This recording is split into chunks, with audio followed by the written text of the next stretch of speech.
Hi guys, welcome back top career. मैं एक बार फिर हाजिर हुआ एक नए टॉपिक के साथ। आज हम बात करने वाले हैं नर्सिंग असिस्टेंट और नर्सिंग ऑफिसर के डिफरेंस के बारे में। तो वीडियो को एंड तक जरूर देखें। तो आइए शुरू करते हैं नर्सिंग असिस्टेंट से। जीडीए कोर्स करके आप नर्सिंग असिस्टेंट बना जा सकता है, जिसमें आप 2.5 लाख पर ईयर से भी ज्यादा कमा सकते हैं। हेल्थ केयर इंडस्ट्री में अवेयरनेस बढ़ने की वजह से बहुत सारे रिप्यूटेड हॉस्पिटल और क्लिनिक में इनके लिए जॉब अपॉर्चुनिटी होती है। नर्सिंग असिस्टेंट बनने के लिए जीडीए कोर्स कर सकते हैं, बाकी मेडिकल कोर्सेज से ये सस्ता है। नर्सिंग असिस्टेंट बनने के लिए 2 साल का नर्सिंग केयर असिस्टेंट या डिप्लोमा कोर्स कर सकते हैं। जीडीए कोर्स भी कर सकते हैं। असिस्टेंट का काम हेल्थ सेंटर के अंदर होता है। ये hospital, clinic, nursing homes, child care centre, community health centre, Indian arm force और गैर सरकारी संगठनों में भी काम कर सकते हैं। नर्सिंग असिस्टेंट रोगियों की देखभाल करने के लिए डॉक्टर और रजिस्टर्ड नर्स जैसे एक्सपीरियंस और हेल्थ प्रोफेशनल के देखरेख में काम करते हैं। मरीजों को ठीक करने में उनकी हेल्प करते हैं। नर्सिंग असिस्टेंट बनने के लिए उम्र सीमा की बात करें, इनकी जो उम्र सीमा है वो 17 साल 6 महीने से लेकर 23 साल तक होनी चाहिए। और इनकी सैलरी की बात करें, जो इनकी मंथली एवरेज सैलरी होती है वो 17,900 पर मंथ होती है। यहाँ तक हमने बात करी नर्सिंग असिस्टेंट के बारे में।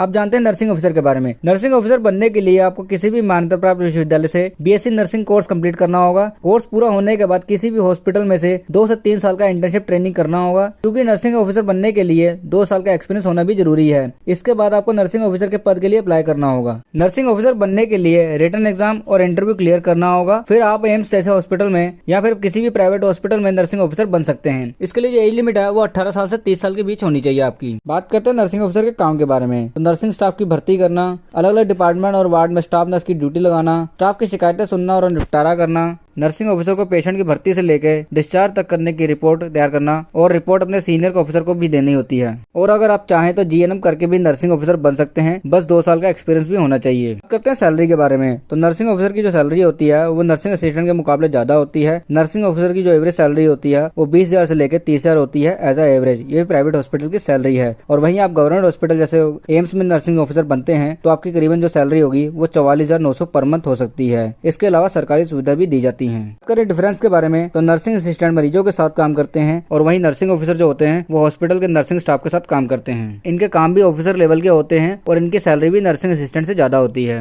नर्सिंग असिस्टेंट रजिस्टर और सर्टिफाइड नर्स के अंडर में काम करते हैं और जो नर्सिंग ऑफिसर होते हैं वो मेडिकल सुपरिटेंडेंट के अंडर में काम करते हैं। इसके अलावा जॉब में भी क्वालिफिकेशन का फर्क होता है। नर्सिंग असिस्टेंट के लिए कोई एक्सपीरियंस की जरूरत नहीं होती है, सिर्फ जीडीए या नर्सिंग केयर असिस्टेंट या डिप्लोमा करके भी नर्सिंग असिस्टेंट बन सकते हैं। लेकिन नर्सिंग ऑफिसर बनने के लिए जीडीए या बीएससी नर्सिंग के अलावा 2 साल का एक्सपीरियंस भी होना चाहिए। तो दोस्तों, ये था नर्सिंग ऑफिसर और नर्सिंग असिस्टेंट के दोनों के बीच की जानकारी, कौन सा कितना पावरफुल है। अगर जानकारी अच्छी लगी तो चैनल को सब्सक्राइब करें। Thank you for watching this video.